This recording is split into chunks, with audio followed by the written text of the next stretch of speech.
Et si tout ce que vous pensiez connaître sur Jésus n'était qu'une interprétation de l'histoire?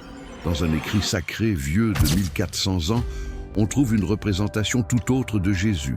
Il n'est pas considéré comme divin, il n'est pas mort sur la croix, et il a annoncé l'avènement d'un autre prophète. Aujourd'hui, nous allons explorer la figure de Jésus telle qu'elle est dépeinte dans le Coran, un personnage qui a provoqué des débats houleux entre chrétiens et musulmans, et qui recèle des mystères susceptibles de transformer à jamais votre perception de la foi. Comment une vierge peut-elle concevoir sans l'intervention d'un homme? Cette interrogation a hanté l'humanité durant des milliers d'années, et le Coran propose une réponse qui est à la fois familière et profondément singulière. L'histoire débute dans un endroit isolé et à l'écart des regards curieux, où une jeune femme du nom de Mariam s'était retirée pour vénérer son Créateur. D'après la sourate 19, versets 16 à 21, également connue sous le titre de sourate Mariam, elle se trouvait entièrement seule lorsqu'un être d'une stature remarquable fit brusquement son apparition devant elle. Un homme doté de dimensions idéales. Elle a été immédiatement envahie par la terreur et a déclaré « Je cherche refuge auprès du miséricordieux contre toi, si tu crains Dieu ». Ce n'était pas un homme banal, mais l'ange Gabriel en incognito, qui lui a annoncé d'une voix calme « Je ne suis que le porteur de la parole de ton Seigneur pour te faire naître un fils pur ». Cette séquence, décrite avec une sobriété qui accentue son énigme, instaure un élément essentiel: Jésus n'est pas le résultat d'une liaison charnelle, mais d'un ordre divin. Le Coran emploie la même expression qu'il a utilisée pour dépeindre la création d'Adam, le terme « kun » signifiant « soit », et il en résulte l'existence. La sourate 3, verset 59, nous indique de façon claire: en vérité, l'exemple de Jésus devant Allah est semblable à celui d'Adam. Il le façonna à partir de la terre, puis lui ordonna qu'il soit. Et c'était le cas. Cette comparaison n'est pas fortuite ou décorative, elle a une portée théologique révolutionnaire. Le Coran, en mettant en parallèle la naissance prodigieuse de Jésus avec la création d'Adam à partir de la terre, illustre que le surnaturel ne se confond pas avec le divin. Effectivement, c'est un miracle remarquable qui souligne l'humanité de Jésus plutôt que sa divinité. Ce qui est véritablement captivant se révèle lorsque nous explorons les liens historiques dissimulés derrière cette histoire. Des chercheurs actuels, y compris Gabriel Ced Reynolds, dans son étude de 2024 intitulée « Le Coran et son sous-texte biblique », ont mis en évidence un point préoccupant. Plusieurs éléments du récit coranique concernant la naissance de Jésus ne sont pas issus des évangiles canoniques que nous connaissons, Matthieu, Marc, Luc et Jean, mais de textes chrétiens apocryphes qui ont été écartés par l'Église primitive. L'évangile de l'enfance de Thomas se distingue particulièrement, étant un écrit jugé hérétique qui était diffusé au sein des groupes chrétiens niant la divinité du Christ. Est-ce un pur hasard, ou alors le Coran préserve-t-il intentionnellement une forme disparue du christianisme, une version qui a été éliminée par les synodes ecclésiastiques ayant défini la doctrine de la Trinité? Depuis 2025, cette question a provoqué une agitation considérable sur les plateformes de médias sociaux, en particulier sur X. De nombreux utilisateurs musulmans soutiennent ardemment que le Coran rectifie les textes chrétiens qui ont été altérés au fil du temps. L'annonciation de la virginité de Marie démontre que Jésus est un prophète comme tout le monde, pas Dieu, affirme-t-il, ce qui suscite des réactions indignées de la part des chrétiens qui soulignent que ce même prodige atteste de son caractère divin exclusif. Cependant, un paradoxe captivant se présente. Si les deux croyances reconnaissent la naissance virginale, pourquoi aboutissent-elles à des interprétations totalement contraires de sa signification? La réponse réside dans le contexte théologique que chacune impose au phénomène miraculeux en question. Selon l'islam, le tawhid, l'unicité absolue de Dieu, ne doit jamais être altérée, quelle que soit la situation. Toute interprétation qui laisse entendre que Dieu a un fils partage son essence avec un être humain ou qu'il fait partie d'une trinité est qualifié de shirk, le péché irréparable d'attribuer des associés à Dieu. Le verset 91 du chapitre 21 conclut ce premier volet en délivrant une déclaration qui synthétise admirablement la perspective islamique. Marie et son fils sont qualifiés de signes pour les mondes. Pas en tant que sauveurs, pas en tant qu'entité divine, mais comme des manifestations, des attestations de la toute-puissance de Dieu pour créer sans nécessité de cause intermédiaire. Cette représentation de la naissance est montrée sans le faste que l'on retrouve dans les évangiles chrétiens, sans anges qui chantent aux bergers, ni rois mages guidés par des étoiles. C'est une manifestation confidentielle, personnelle, quasi secrète, mettant en avant un message de pur monothéisme. Dieu a le pouvoir de tout réaliser par le biais d'un simple mot, mais cela n'altère pas la nature divine de sa création. L'apparition de Jésus dans le Coran est, ironiquement, un prodige destiné à souligner les frontières entre le Créateur et sa création, plutôt que de les brouiller. Dès sa conception prodigieuse, Jésus allait réaliser des miracles défiant les lois de la nature. Cependant, c'est ici que le récit coranique souligne une distinction essentielle qui a constitué un sujet de désaccord théologique pendant plusieurs siècles. Ces prodiges étaient-ils le reflet de sa propre essence divine, ou de simples démonstrations de la force de Dieu, œuvrant par l'entremise d'un servant sélectionné? Il n'y a aucune place pour l'ambiguïté dans le Coran.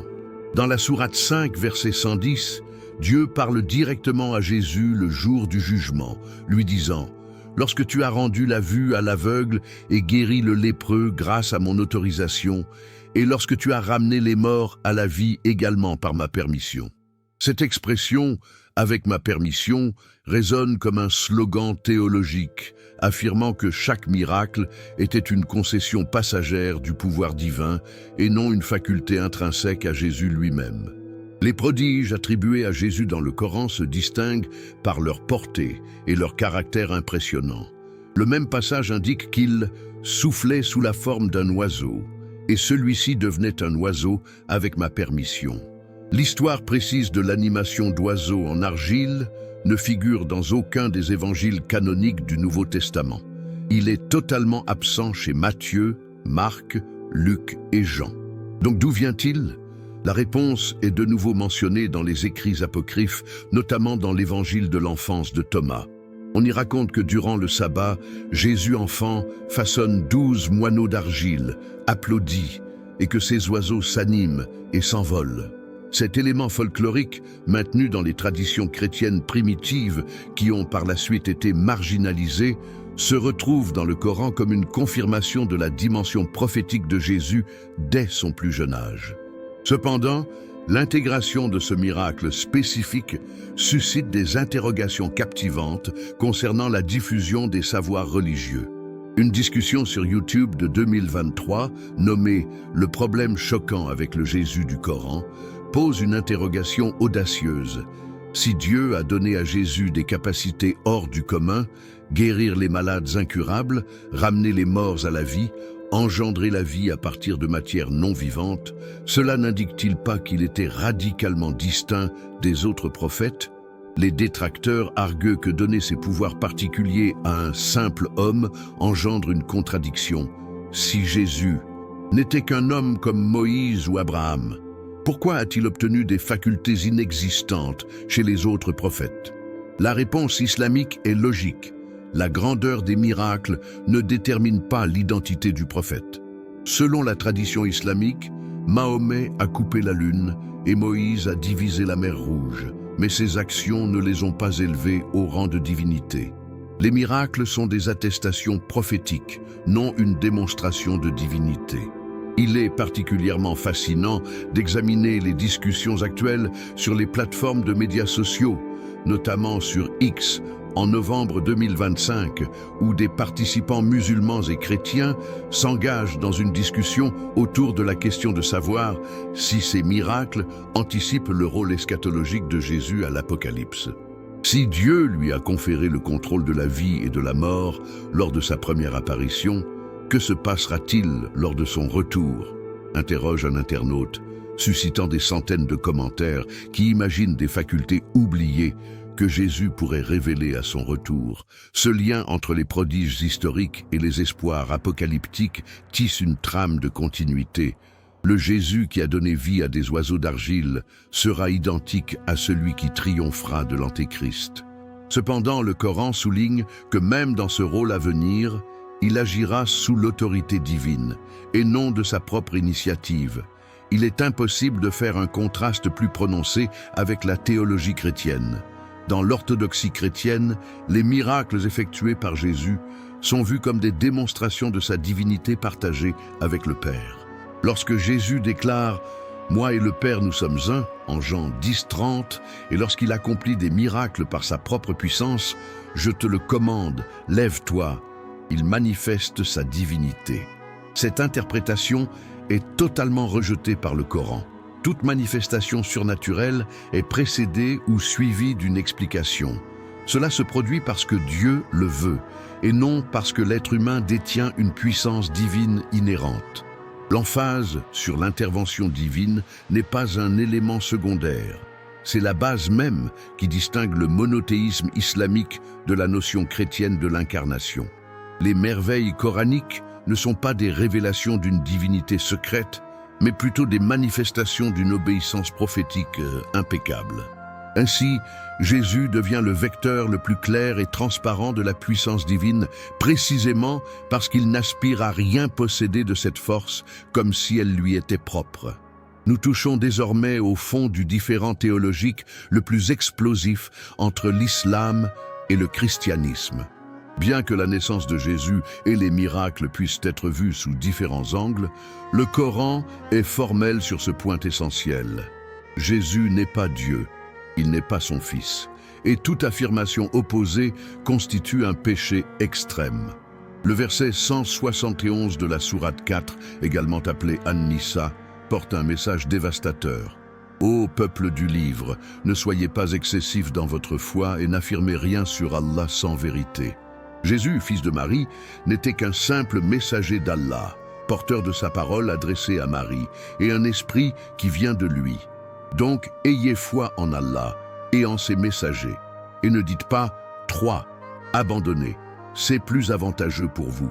Assurément, Allah est Dieu unique. Cette sentence n'est ni tendre ni diplomate, c'est un rejet explicite et sans compromis de l'enseignement principal du christianisme. L'expression employée ici, n'exagérez pas, ou en arabe, la taglou, revêt une signification particulière.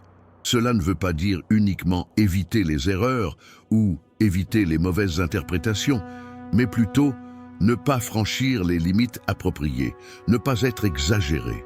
Selon le Coran, les chrétiens ont déformé la vérité concernant Jésus, un éminent prophète et un homme de miracle, pour la transformer en blasphème, lui attribuant des caractéristiques qui ne sont réservées qu'à Dieu.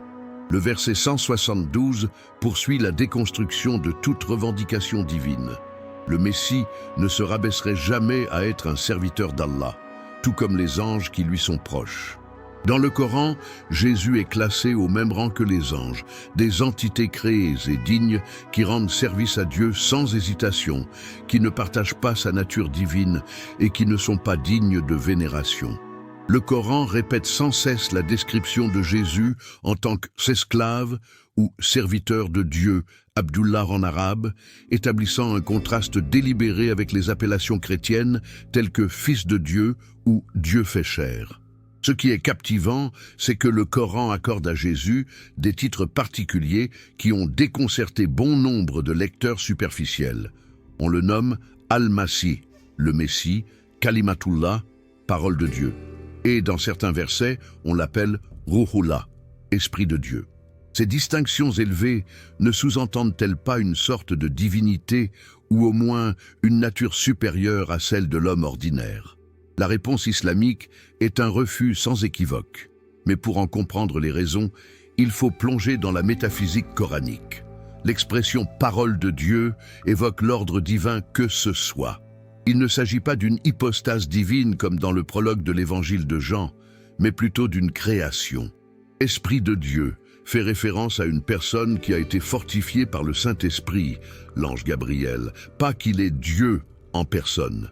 C'est précisément à ce point que les controverses contemporaines prennent une tournure explosive. Lors des discussions Reddit de 2024, en particulier dans le fil « Le second retour de Jésus est problématique » sur Ère Progressives Islam, quelques intervenants avancent une idée audacieuse. Et si le Coran renfermait la version authentique du christianisme, celle qui était en place avant qu'elle ne soit corrompue par les conciles ecclésiastiques?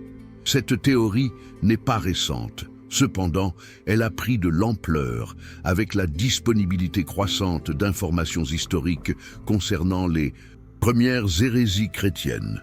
L'arianisme, qui a été condamné lors du concile de Nicée en 325 après JCC, prêchait spécifiquement que Jésus était une créature créée, supérieure aux êtres humains, mais inférieure à Dieu le Père, et non pas de la même essence. Arius et ses adeptes ont été frappés d'anathème, leurs écrits incinérés et leurs souvenirs maudits. Et si quelques-uns de ses disciples avaient survécu aux confins de l'Empire, perpétuant leur enseignement jusqu'à ce qu'ils croisent les premières révélations de l'islam? Le lien entre le Coran et l'arianisme n'est pas simplement hypothétique. Au 7e siècle, les premiers conquérants musulmans de l'Égypte et du Levant ont découvert des communautés chrétiennes qui n'adhéraient pas totalement à la Trinité nicéenne. Les Coptes, les Jacobites, différents groupes monophysites et monothélites, tous adoptaient des christologies qui n'étaient pas conformes à l'orthodoxie byzantine. Le Coran pourrait-il mettre en lumière et confirmer ces hérésies effacées, se présentant comme la réhabilitation du monothéisme authentique que Jésus aurait lui-même enseigné? Cette méthode réinterprète le Coran non plus comme un texte qui mal interprète le christianisme, mais plutôt comme un texte qui pourrait rectifier les dérives ultérieures. Évidemment, c'est très offensant pour les chrétiens orthodoxes qui affirment que les conciles œcuméniques ont été conduits par le Saint-Esprit et que la doctrine de la Trinité était sous-entendue depuis l'époque apostolique. Cependant, la question demeure ouverte, suscitant des discussions sans fin. Que se produirait-il si nous avions la capacité de voyager dans le temps et d'interroger les premiers disciples de Jésus sur sa divinité? Quelle serait leur réponse? Nous en venons à ce qui pourrait être considéré comme l'assertion la plus contestée et explosive du Coran concernant Jésus, une assertion qui ébranle le socle même de la doctrine chrétienne et a généré des siècles de controverses. La sourate 4, versets 157-158, contient des mots qui ont eu l'effet d'un séisme théologique du 7e siècle à nos jours. Et pour avoir prétendu, nous avons mis à mort le Messie, Jésus, fils de Marie, le messager d'Allah. Ils ne l'ont pas tué ni crucifié, mais on leur a fait croire que c'était le cas. Assurément, ceux qui ont des opinions divergentes à son sujet demeurent dans l'incertitude à son égard.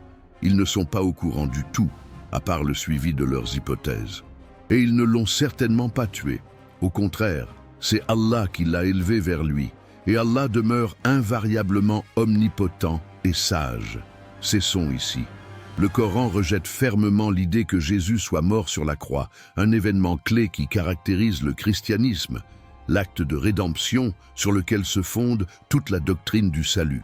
Quelle est exactement la signification de « on leur a fait croire ça » ? Cette expression mystérieuse en arabe, « shubbiha lahum », a engendré de nombreuses interprétations au cours des siècles. La théorie de substitution est l'interprétation la plus répandue en islam.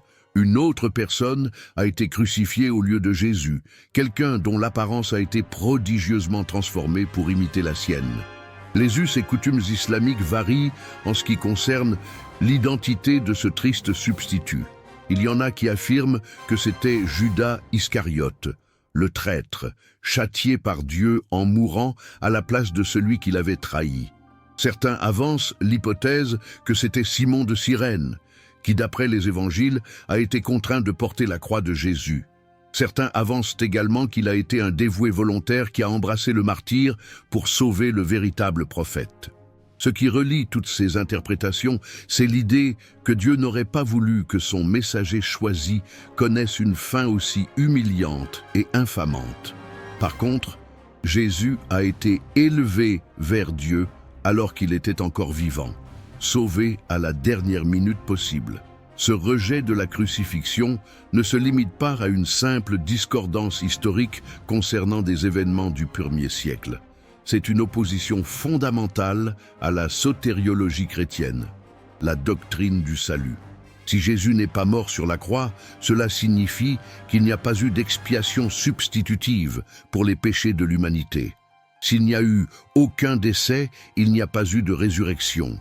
Et s'il n'y a pas eu de résurrection, comme Paul l'expose lui-même dans 1 Corinthiens 15-14, notre proclamation est inutile et votre croyance l'est également.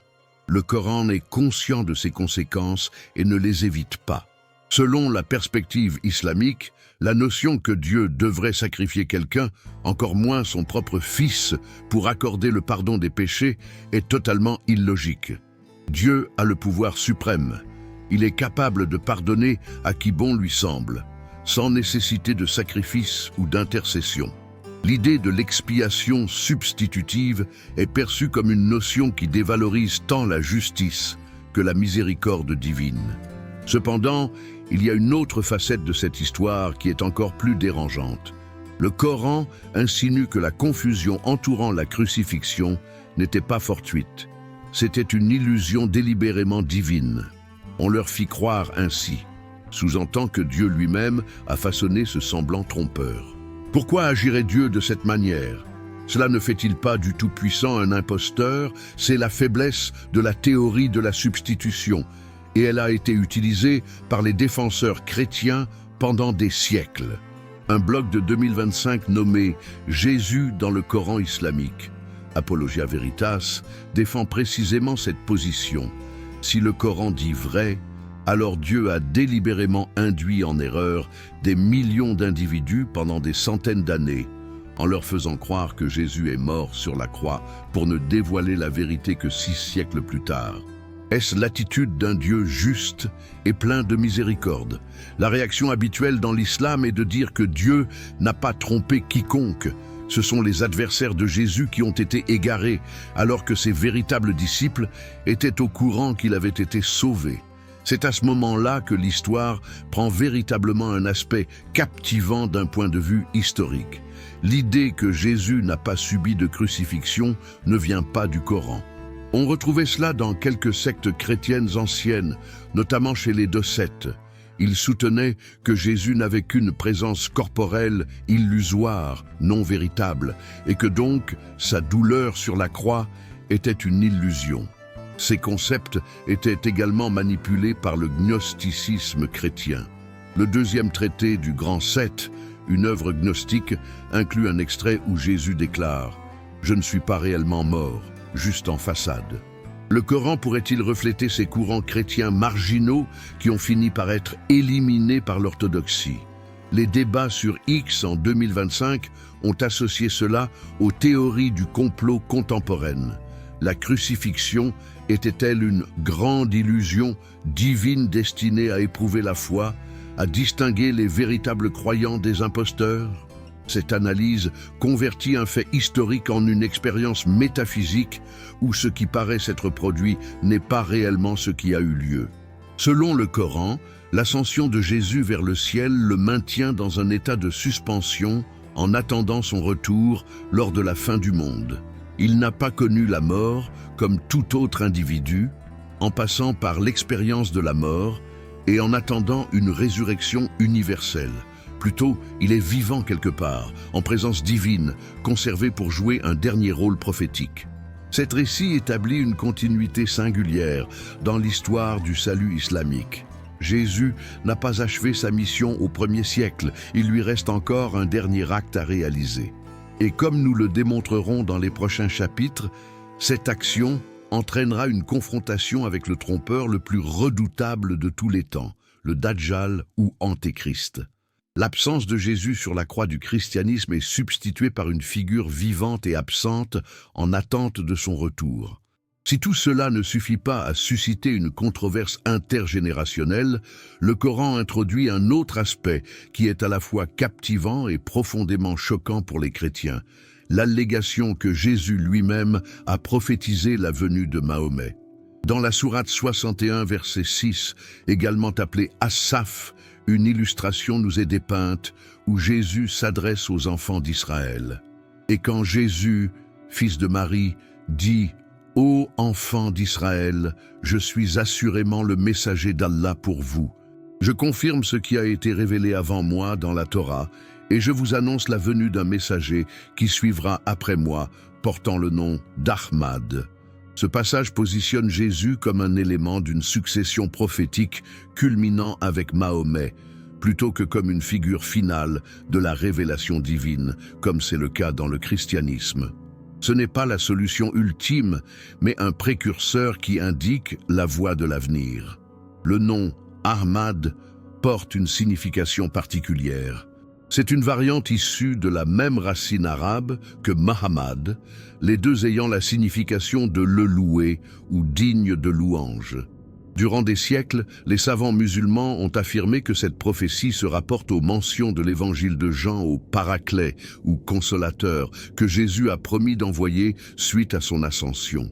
Dans Jean 14,16, Jésus déclare « Je prierai le Père et il vous accordera un autre consolateur pour qu'il reste avec vous pour l'éternité. » Pour les chrétiens, cela représente la descente du Saint-Esprit lors de la Pentecôte. Cependant, les musulmans affirment que le terme grec initial paraklétos, consolateur, était une déformation ou un remplacement de périkloutos, qui signifierait le très loué, une traduction presque fidèle de Muhammad ou Ahmad. Est-ce que cette étymologie est correcte? La plupart des linguistes occidentaux la considèrent comme spéculative. Cependant, cette théorie a laissé une empreinte persistante sur l'apologétique islamique. Cette assertion est d'autant plus polémique qu'elle implique que les évangiles chrétiens ont été déformés ou mal compris afin de dissimuler une prophétie explicite concernant Mahomet. Si Jésus a effectivement pressenti l'émergence d'un autre prophète suite à lui, et que les adeptes du christianisme ont occulté ou éliminé cette prédiction durant 2 millénaires, les conséquences seraient considérables. Cela change le christianisme d'une foi complète et définitive en une phase inachevée, attendant sa finalisation à travers l'islam. Dans Countercurrents, une étude de 2023-2024 intitulée « La connexion Jésus, construire des ponts entre le christianisme et l'islam » examine précisément cette question. Elle laisse entendre que le Coran rétablit les prophéties qui ont été altérées dans les versions plus récentes des évangiles. Elle pose une question délicatement subversive. Les premiers chrétiens ont-ils sciemment effacé les mentions d'un futur messager afin de définir l'ultimatum de Jésus? Ce récit de suppression prophétique s'intègre parfaitement à un contexte plus vaste d'accusations coraniques visant les gens du livre, juifs et chrétiens, de tahrif ou de falsification des Écritures. Le Coran n'affirme pas que la Torah et l'Évangile originaux étaient erronés, mais soutient plutôt qu'ils ont subi des altérations, des traductions inexactes ou des interprétations incorrectes au fil des années par les groupes qui en assuraient la garde. Selon cette perspective, un message initial immaculé existait, un monothéisme strict, une prophétie en cours, le rejet de la divinisation des prophètes, qui a été progressivement détérioré par les aspirations humaines au pouvoir, au contrôle et à la commodité théologique. L'islam se définit donc non pas comme une religion inédite, mais plutôt comme le rétablissement du message initial prêché par tous les prophètes, d'Adam à Abraham, de Moïse à Jésus.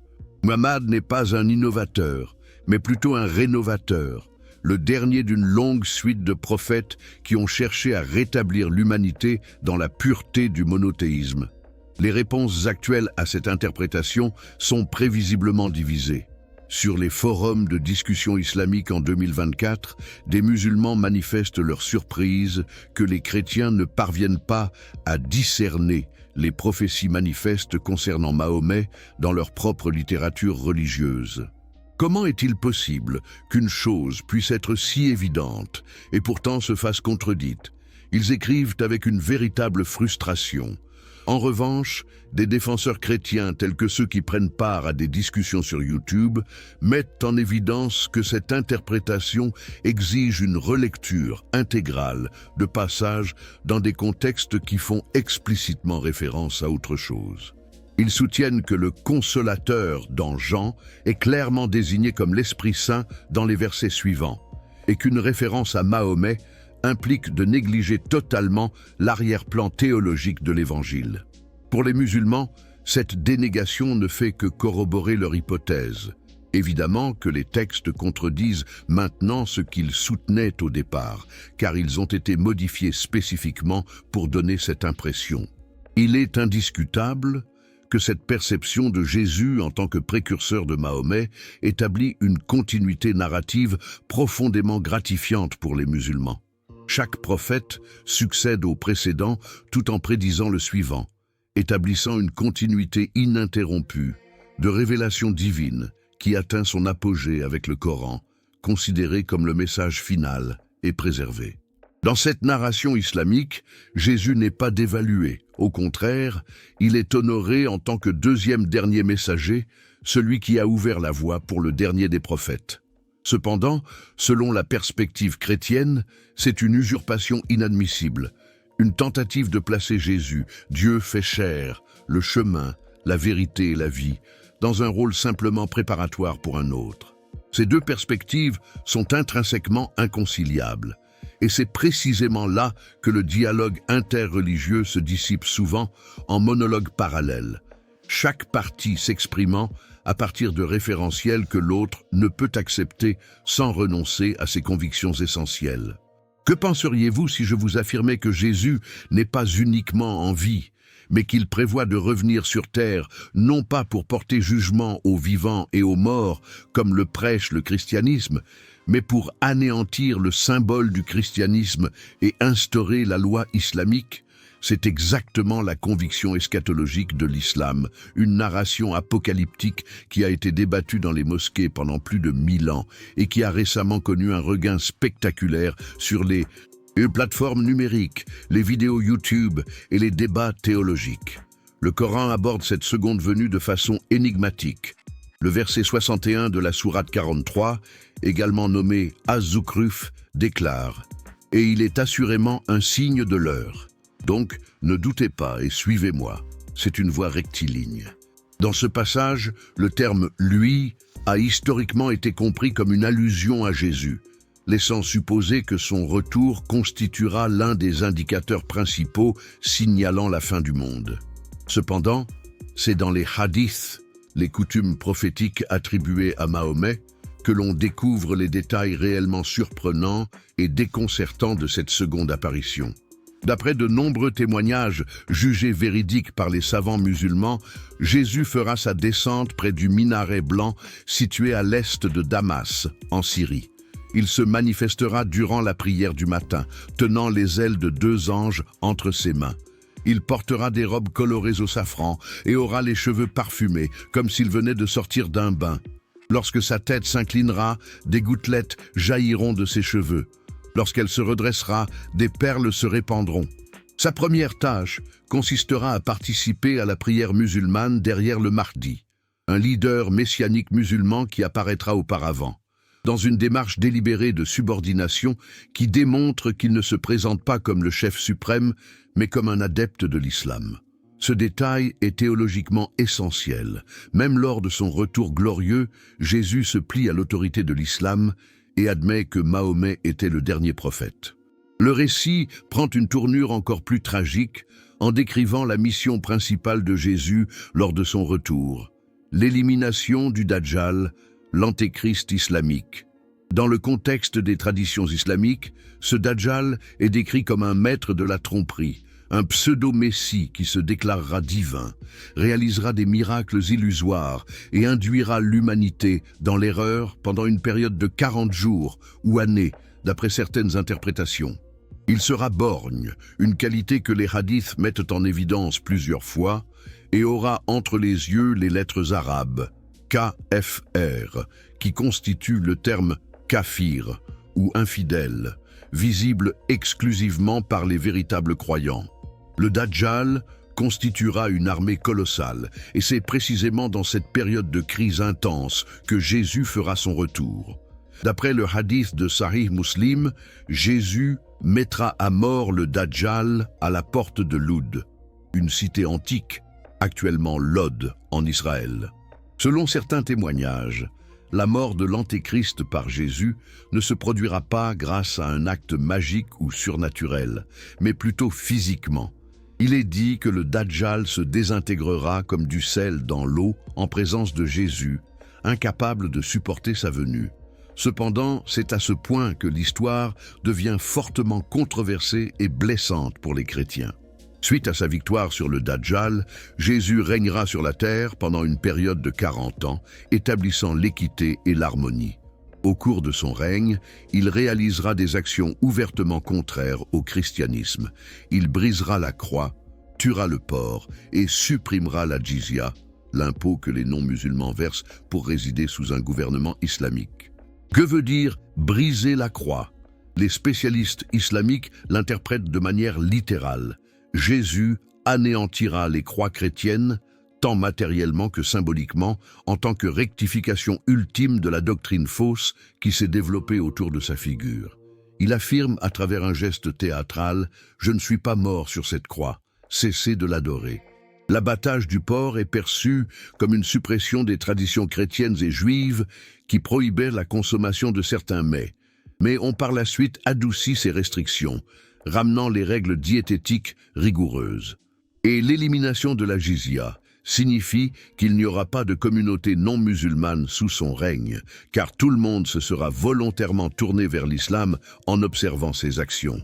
Une vidéo YouTube de 2025 nommée « David Wood et Wes Huff dévoilent le faux Jésus du Coran » expose ces narrations comme étant la démonstration que le Jésus islamique est une invention qui dénature totalement le message du Jésus historique. Les défenseurs chrétiens affirment « Le véritable Jésus a été crucifié, celui que présente l'islam cherche à détruire les croix ». Le Jésus authentique a institué une nouvelle alliance qui dépasse les règles alimentaires. Ce Jésus réinstaure des restrictions. Comment est-il possible qu'il soit la même personne? Selon le blog Quran Talk de 2024, la perspective islamique est que Jésus reviendra précisément pour rectifier les déformations considérables qui se sont accumulées en son nom. Les croix ne symbolisent pas son véritable sacrifice, qui n'a jamais eu lieu, mais une défaillance théologique essentielle. Il les anéantit pour débarrasser l'humanité d'une illusion qui a perduré pendant 2000 ans. C'est un Jésus de rectification, sans lien de continuité avec le christianisme. Les échanges sur X en 2025 à ce sujet exposent un cocktail captivant d'aspirations religieuses, authentiques et de confrontations théologiques virulentes. Les utilisateurs de confession musulmane annoncent à l'avance « Lorsque Jésus fera son retour pour détruire les croix, la vérité sera enfin révélée au monde. » Les utilisateurs chrétiens réagissent avec étonnement et effroi. Ce n'est pas Jésus, c'est un usurpateur, possiblement l'Antéchrist en personne. Cette polarisation expose un fait troublant. Deux religions prétendent à Jésus, toutes deux espèrent son retour. Mais leurs interprétations de ce qu'il fera à son arrivée sont totalement incompatibles et impossibles à unifier. Le christianisme espère son retour glorieux pour rendre jugement, venger son sacrifice sur la croix et instaurer le royaume de Dieu. L'islam attend son retour pour contester sa crucifixion, ébranler la symbolique chrétienne et instaurer la charia. L'un de ces deux scénarios doit être totalement faux, et les répercussions de cette découverte seraient, par nature, apocalyptiques. Il ne s'agit pas d'une simple discordance sur des points théologiques, c'est une dispute existentielle concernant la nature de la vérité divine et le sort ultime de l'humanité.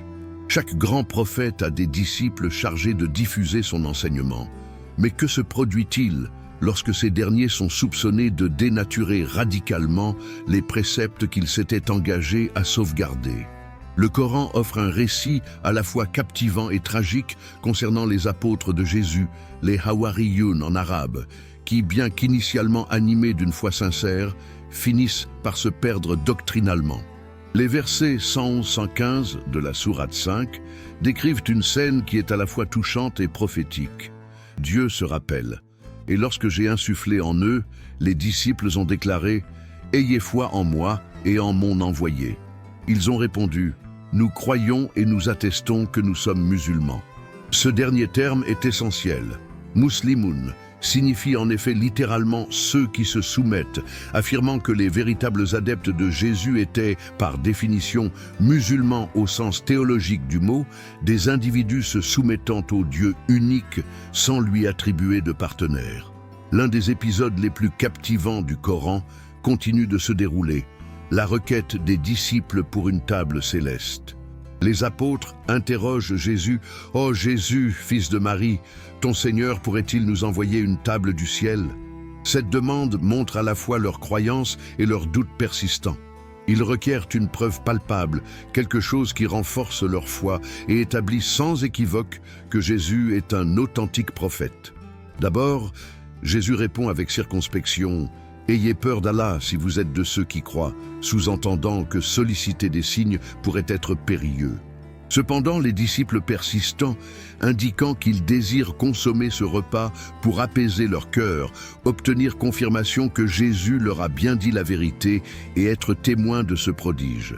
Jésus finit par prier pour cette table, et Dieu répond en promettant de l'envoyer, mais avec une grave mise en garde. Bien sûr, je la ferai descendre parmi vous, mais quiconque oserait la renier après cela sera puni d'une punition que je ne réserve à personne d'autre dans les mondes. Cet épisode de la table céleste, qui n'est pas mentionné dans les évangiles canoniques, mais qui pourrait avoir des résonances dans la scène et dans les récits apocryphes, établit un point crucial. Les disciples ont été témoins de signes extraordinaires confirmant la véracité du message de Jésus. Ils n'avaient aucun prétexte valable pour dévier ensuite. Toutefois, le Coran insinue que c'est exactement ce qui a eu lieu. Dans un verset précédent, mais toujours en lien thématique, la sourate 5, verset 14, affirme « Et parmi ceux qui se présentent comme chrétiens, nous avons pris leur alliance. Cependant, ils ont omis une partie de ce qui leur a été rappelé. Nous avons donc semé l'hostilité et le dédain entre eux jusqu'au jour de la résurrection. » C'est une accusation dévastatrice.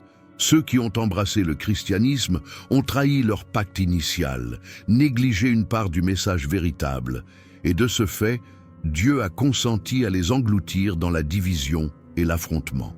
Les multiples dénominations chrétiennes, les conflits théologiques, les scissions, tout cela est perçu comme des résultats divins de cette trahison initiale.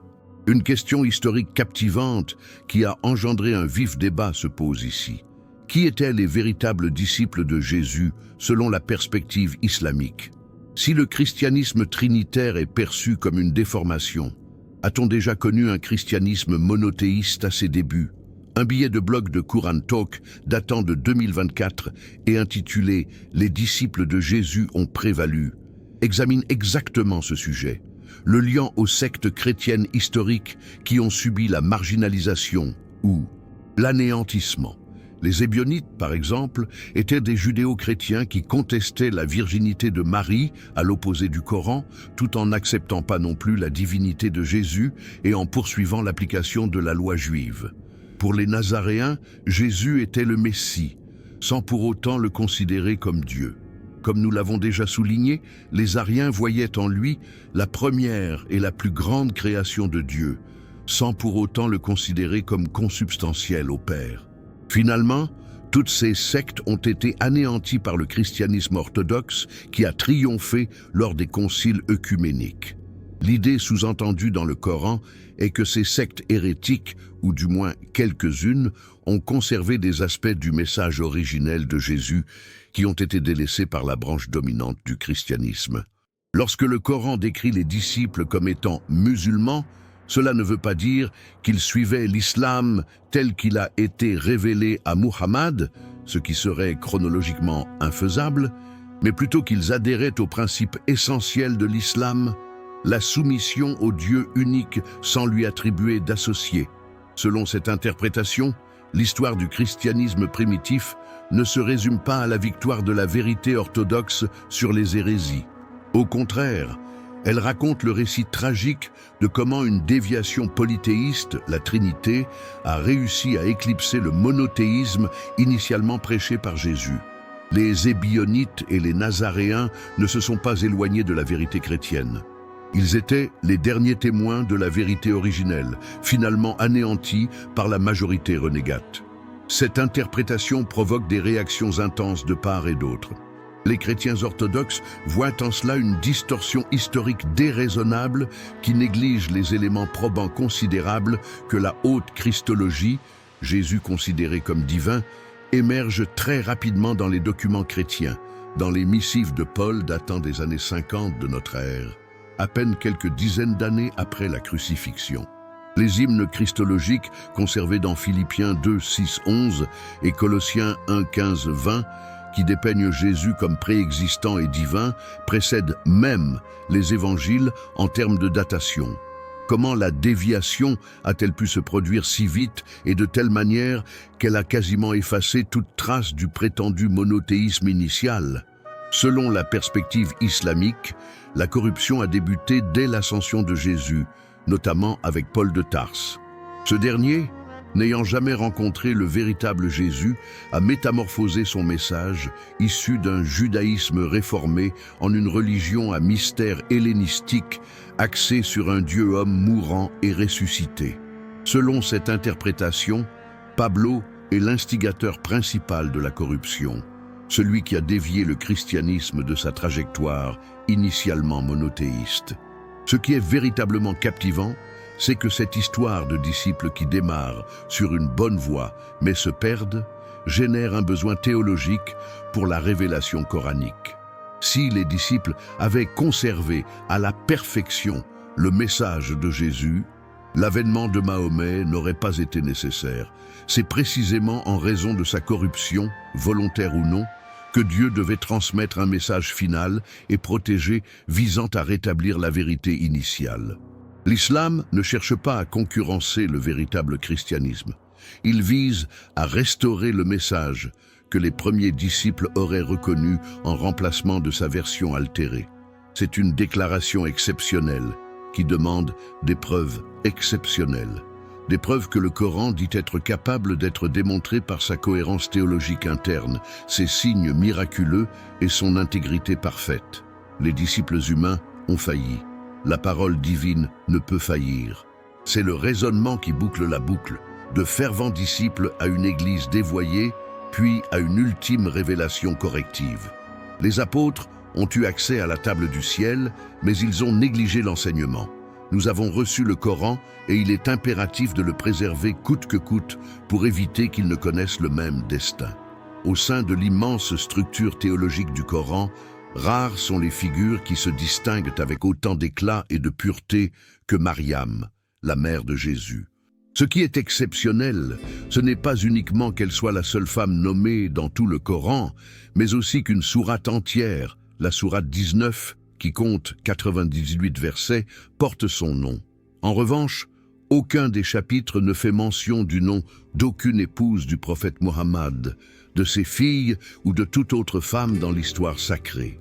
L'ascension de Marie à un statut sans précédent dans le Coran constitue à la fois un lien et une zone de confrontation entre l'islam et le christianisme. C'est un lien parce que les deux traditions honorent sa virginité, sa pureté, son choix divin. C'est un terrain de conflit, car la véritable nature de ce dévouement, vénération face à respect, intermédiaire face à simple exemple, crée une profonde division entre les deux religions. Marie est dépeinte dans le Coran comme ayant une lignée spirituelle remarquable.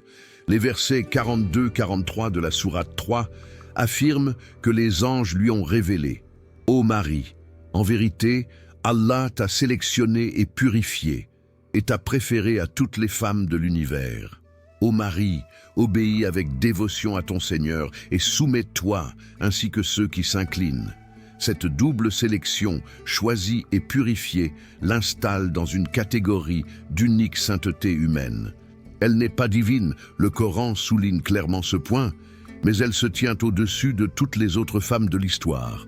Elle est même citée dans certains hadiths parmi les 4 femmes les plus parfaites de tous les temps, aux côtés d'Asia, l'épouse du pharaon qui a pris soin de Moïse, de Khadija, la première épouse du prophète Mohammed, et de Fatima, sa fille. C'est une entreprise exceptionnelle, et Marie est la seule qui ne pratique pas l'islam parmi eux, ce qui met en évidence son statut hors du commun. Le récit de son enfance dans le Coran ajoute des strates de mystère et de miracles. D'après la sourate 3, sa mère, qui n'est jamais citée par son nom dans le Coran, mais désignée comme Anna selon la tradition islamique, avait l'intention de dédier son enfant au service du temple, souhaitant avoir un fils. Lors de la naissance d'une fille, il a manifesté sa désillusion tout en respectant néanmoins son engagement. Marie a été confiée à la tutelle du prophète Zacharie, le père de Jean-Baptiste. Et le Coran mentionne un détail prodigieux. Chaque fois que Zacharie pénétrait dans le mihrab, l'espace sacré où Marie se trouvait, il découvrait près d'elle des provisions extraordinaires. « Oh Maria, d'où te vient cela ?» s'interrogeait-il, surpris. Elle se contentait de répondre « C'est d'Allah ». Assurément, Allah accorde à qui il désire sans restriction. Cette aide divine, perçue par certains observateurs comme des fruits hors saison, démontre que Marie a bénéficié d'une protection divine dès son plus jeune âge, ayant été nourrie littéralement par Dieu lui-même. Ce détail de la provision miraculeuse incite Zacharie à demander son propre fils prodigieux. Si Dieu est capable de donner des fruits divers en été pour cette jeune fille, pense-t-elle, il ne fait aucun doute qu'il peut offrir un fils à un homme âgé dont la femme est stérile. L'histoire crée donc une connexion explicite entre le miracle de Jean-Baptiste et celui plus tardif de Jésus, Marie jouant le rôle de lien qui prouve que Dieu n'est pas contraint par les règles naturelles de la reproduction et de la fertilité. Toutefois, ce qui est le plus révélateur, c'est ce que cette narration nous enseigne sur l'image coranique de Marie. Elle ne se contentait pas d'être une femme dévote ayant mis au monde un prophète, mais était plutôt une personnalité qui, dès son jeune âge, bénéficiait d'une présence divine ininterrompue. Elle a passé toute sa vie à se préparer pour le moment où elle donnerait miraculeusement naissance au Messie. Toutefois, c'est à ce point précis que le Coran établit une barrière indéfectible qui ne peut être transgressée. Marie n'est pas un intermédiaire, elle ne doit pas être vénérée, elle n'a pas la capacité d'écouter les prières. Le verset 116 de la sourate 5 présente l'une des scènes les plus poignantes du Coran, Dieu questionnant Jésus au jour du jugement. « Ô Jésus, fils de Marie, as-tu demandé aux gens, adorez-moi et ma mère comme des divinités au-delà d'Allah ?» La réponse de Jésus est un refus catégorique. « Sois loué. Je ne suis pas en droit d'exprimer ce que je n'ai pas le droit de dire. Si je l'avais mentionné, tu en aurais été informé. Tu es conscient de ce qui est en moi, tandis que je suis dans l'ignorance de ce qui est en toi. Assurément, tu es le savoir de l'invisible. » Cette scène est d'une grande importance, car le Coran critique directement ce qu'il considère comme une adoration excessive de Marie dans le christianisme, notamment dans les traditions catholiques et orthodoxes. Les débats de 2025 concernant ce verset mettent en lumière une tension fascinante. Les défenseurs de l'islam s'en servent pour argumenter que le christianisme, ou du moins certaines de ses variantes, est tombé dans le shirk en conférant à Marie un statut presque divin, via des doctrines telles que sa virginité éternelle, son ascension corporelle au ciel, son appellation de Mère de Dieu, Théotokos, et diverses pratiques dévotionnelles, comme la récitation du chapelet, où elle est priée d'intercéder. Les chrétiens orthodoxes objectent que cela dénature totalement la dévotion mariale. Marie est célébrée comme la plus élevée de tous les saints créés, mais jamais adorée en tant que Dieu. Seul Dieu est l'objet de la latrie, adoration, tandis que Marie reçoit la dulie et l'hyperdulie, vénération particulière. Cette différenciation essentielle pour les catholiques et les orthodoxes semble ne pas avoir de signification dans le contexte coranique. D'un point de vue islamique, toute pratique dévotionnelle dirigée vers autre chose que Dieu lui-même, même si elle est théoriquement perçue comme de la vénération, plutôt que de l'adoration, glisse dangereusement vers le polythéisme. Cependant, le Coran présente une autre facette de Marie qui est particulièrement émouvante, sa fragilité humaine. Lorsqu'elle donne seule naissance sous un palmier dans le désert, sourate 19, une douleur si vive la pousse à s'exclamer « Si seulement j'avais succombé avant ceci et que j'avais été totalement oubliée ». C'est une Marie en souffrance, remplie de doutes, effrayée par ce que les autres penseront en découvrant qu'elle a donné naissance sans époux. Il ne s'agit pas de l'image paisible des icônes byzantines, mais d'une jeune femme en proie à une crise existentielle. Une voix venant du bas, interprétée comme étant l'ange Gabriel ou Jésus en personne, la console, lui ordonnant de faire tomber des dattes en secouant le palmier et assurant que Dieu veillera à sa protection. Lorsqu'il revient finalement dans son village avec l'enfant, les reproches sont sans pitié. « Ô Maria, tu as amené quelque chose d'odieux. Ô sœur d'Aaron, ton père n'était pas un homme malveillant, tout comme ta mère n'était pas une femme adultère. » Elle se contente de désigner le nourrisson qui, à la surprise générale, parle depuis son berceau et déclare « Assurément, je suis le serviteur d'Allah. Il m'a confié le texte sacré et m'a désigné prophète. » Ce premier prodige de Jésus, s'exprimer comme un nourrisson, a validé la position de sa mère et a fait taire ses détracteurs. Cette Marie coranique est simultanément célébrée et accessible, idéale et humaine, un exemple pour toutes les femmes de foi sans posséder de pouvoir surnaturel inhérent. Elle est le vase sélectionné pour un miracle céleste, mais ce miracle est entièrement attribué à Dieu et non à elle. Dans l'islam, cette perspective engendre un grand respect pour Marie. Aucun fidèle musulman ne mentionnerait son nom sans ajouter qu'elle soit en paix. Cependant, sans aucune des pratiques dévotionnelles qui se sont épanouies dans le catholicisme. Elle est la plus grande femme de tous les temps, mais elle demeure avant tout cela. Une femme, une servante du Seigneur, une personne qui sera ressuscitée et jugée comme n'importe qui d'autre. Il ne tient pas compte des supplications venues du ciel, n'intervient pas en faveur des pécheurs et n'a manifesté ni à Fatima ni à Lourdes. Toute déclaration qui va à l'encontre est perçue comme une innovation risquée, une déformation du message pur, du monothéisme. Marie demeure dans l'ombre, exaltée mais muette, honorée sans action, le modèle parfait de la soumission humaine à la volonté divine, sans une once de divinité personnelle. Nous avons atteint l'une des énigmes théologiques les plus captivantes et explosives du Coran. Les appellations particulières attribuées à Jésus qui semblent, du moins en surface, indiquer quelque chose de plus qu'une simple nature prophétique. Bien que nous les ayons déjà évoquées en passant, il est désormais nécessaire de les aborder de front, car ils constituent le sujet le plus controversé dans les discussions entre musulmans et chrétiens.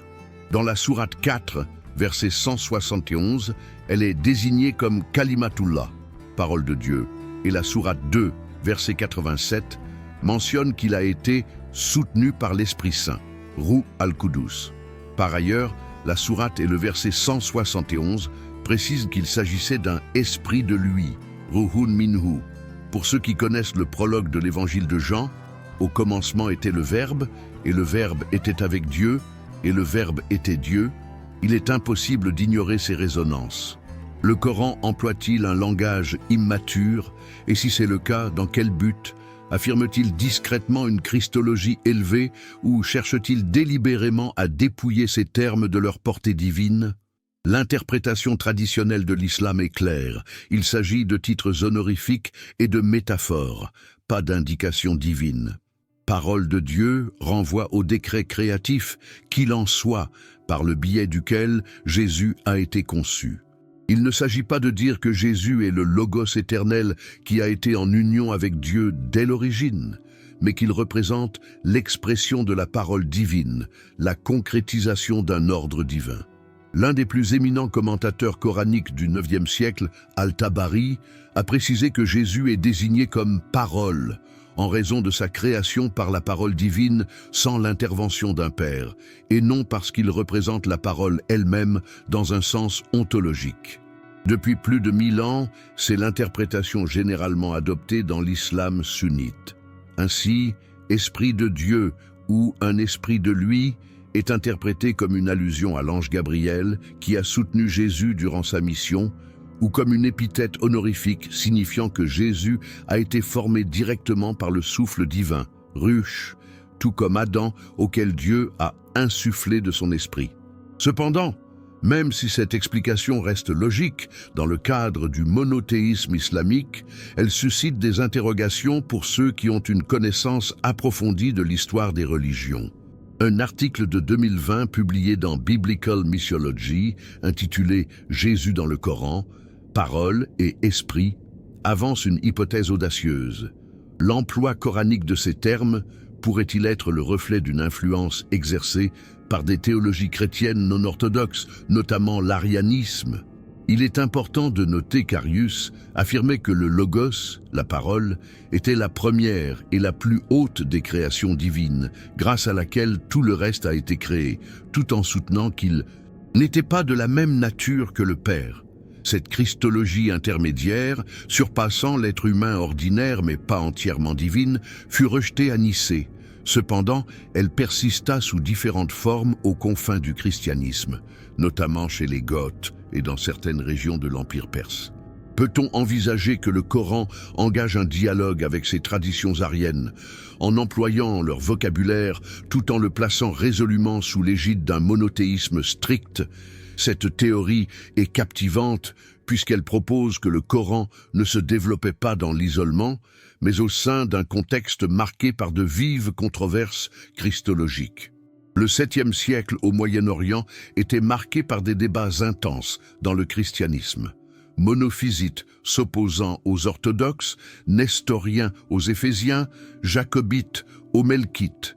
Chaque groupe adoptait une christologie légèrement distincte, et nombreux étaient ceux qui avaient subi persécution ou marginalisation de la part de l'Empire byzantin. Quand le Coran emploie un discours qui semble christologique mais qui est recontextualisé en termes purement monothéistes, rectifie-t-il l'ensemble des christologies chrétiennes de la même façon ou privilégie-t-il discrètement certaines par rapport à d'autres? L'importance de la réponse réside dans le fait qu'elle détermine si le Coran est totalement distinct du christianisme, une révélation autonome qui emploie par pur hasard un vocabulaire semblable, ou s'il est étroitement lié aux discussions chrétiennes internes, agissant presque comme une voix dans un dialogue christologique du 7e siècle. L'interprétation musulmane classique rejette catégoriquement l'idée que le Coran aurait été influencé par des théologies chrétiennes non orthodoxes ou qu'il dialoguerait avec celles-ci, comme s'il était le fruit de son époque historique. Selon la perspective islamique, le Coran est la parole éternelle et non créée de Dieu, transmise à Mahomet par l'ange Gabriel. Il ne déclenche pas de discussions humaines, mais juge plutôt d'un regard divin. L'emploi des mots « parole » et « esprit » pour désigner Jésus se justifie par le fait que Dieu les a sélectionnés, et non en raison d'un éventuel emprunt à ceux-ci par Mahomet ou la première communauté islamique. Et si ces expressions coïncident avec le discours chrétien, c'est en raison de la conservation par le christianisme de morceaux de vérité initiale, malgré leur déformation, et du fait que le Coran redonne vie aux sens initiaux que ces expressions auraient dû maintenir. C'est une position théologique inviolablement verrouillée qu'il est impossible de démontrer ou d'infirmer par l'examen historique, puisque celle-ci repose intégralement sur l'adhésion à la révélation divine directe. Toutefois, pour les observateurs extérieurs, historiens des religions, chercheurs critiques, ceux qui étudient le développement comparatif des idées théologiques, une interrogation demeure: pourquoi le Coran emploierait-il ces termes précis porteur d'une signification christologique si son but était de rejeter totalement toute caractéristique spéciale de Jésus au-delà de sa fonction de prophète? La réponse la plus convaincante pourrait être que le Coran est engagé dans une polémique érudite Il utilise le langage exalté employé par les chrétiens pour Jésus, Verbe, Esprit, Messie, et prouve que toute cette terminologie peut et doit être interprétée d'un point de vue résolument monothéiste. Il s'agit d'une entreprise de relecture radicale qui affirme « Vous aviez raison de reconnaître que Jésus était unique, mais vous vous êtes totalement égaré sur les raisons et les manières de sa singularité. » Laissez-nous vous dévoiler la véritable signification de ces titres. Cette interprétation considère le Coran non pas comme un texte qui néglige le christianisme, mais plutôt comme un document qui le confronte directement, rivalisant pour l'héritage d'interprétation de Jésus lui-même. Il est incontestable que ces versets coraniques ont suscité des interprétations diverses et parfois extrêmes en dehors du cadre de l'islam. Les sectes mystiques soufis ont longuement réfléchi à la signification du fait que Jésus soit désigné comme « Esprit de Dieu », y percevant un lien particulier avec le divin qui dépasse la prophétie habituelle. Des traditions ismaéliennes et divers groupes ésotériques ont élaboré des christologies qui flirtent avec l'hétérodoxie, selon un point de vue sunnite orthodoxe.